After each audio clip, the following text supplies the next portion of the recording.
नमस्कार दोस्तों, मैं राहुल नागपाल और आप देख रहे हैं हमारा यूट्यूब चैनल बोल पिचासी।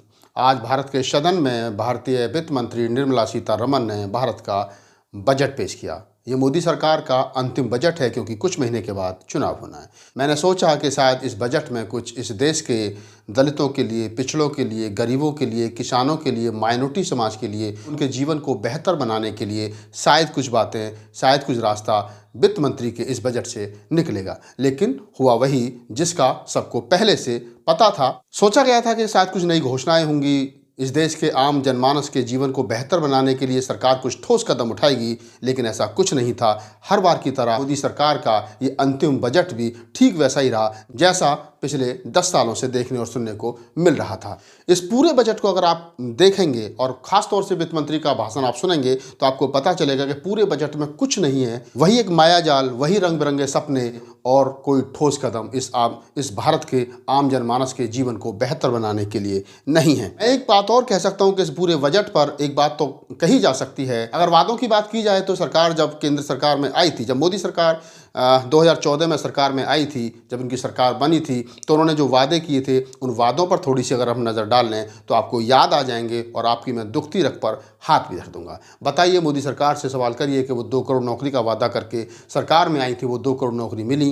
15 लाख रुपए का वादा किया था तो क्या वो 15 लाख का वादा सरकार ने पूरा किया? 100 स्मार्ट सिटी बनाने का वादा किया था तो क्या 100 स्मार्ट सिटी बनाई गई? ऐसा कुछ नहीं हुआ और लोगों को कहीं ना कहीं इस बजट से जो उम्मीदें थीं वो उम्मीदें भी आज इस सरकार के जाते जाते टूट गई हैं। सवाल तो ये भी कहा जा सकता है कि जो यूपीए की सरकार में कृषि विकास दर 4.6 थी वो घट करके 1.8 कैसे हो गई? सवाल ये भी पूछा जा सकता है मोदी सरकार से कि आपकी सरकार में रोज 31 किसान आत्महत्या क्यों कर रहे हैं? यूपीए की सरकार में जो कृषि विकास दर 4% थी वो आधा कैसे हो गई, ये भी सवाल किया जा सकता है। और तो और जो शिक्षा का बजट, जो आम बजट का लगभग 4.5% था, वो कम करके 3.25% क्यों कर दिया गया? सरकार क्यों इस देश के लोगों को शिक्षा से वंचित करना चाहती है, शिक्षा से दूर कर देना चाहती है?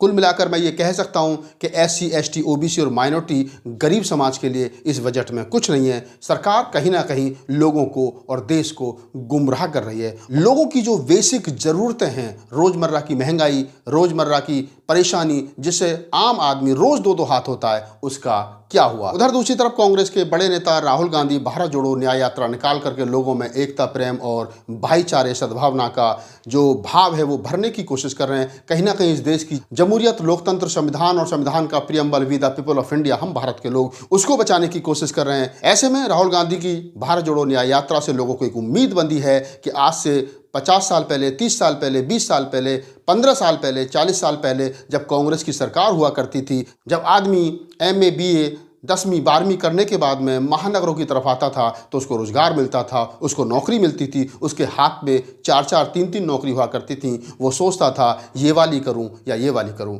और आज हमारे बच्चे M.Tech और B.Tech करने के बाद में बेकार घूम रहे हैं, उनके पास कारोबार नहीं है, उनके पास नौकरी नहीं है, उनके पास रोज़गार नहीं है। आपकी इस पूरे बजट के बारे में क्या प्रतिक्रिया, हमारे कॉमेंट्स बॉक्स में बताइए। और राहुल गांधी से जिन लोगों को उम्मीद है वो भी बताएं कि क्या राहुल गांधी इस देश के भविष्य के लिए बेहतर और बेहतरीन कर सकते हैं। धन्यवाद।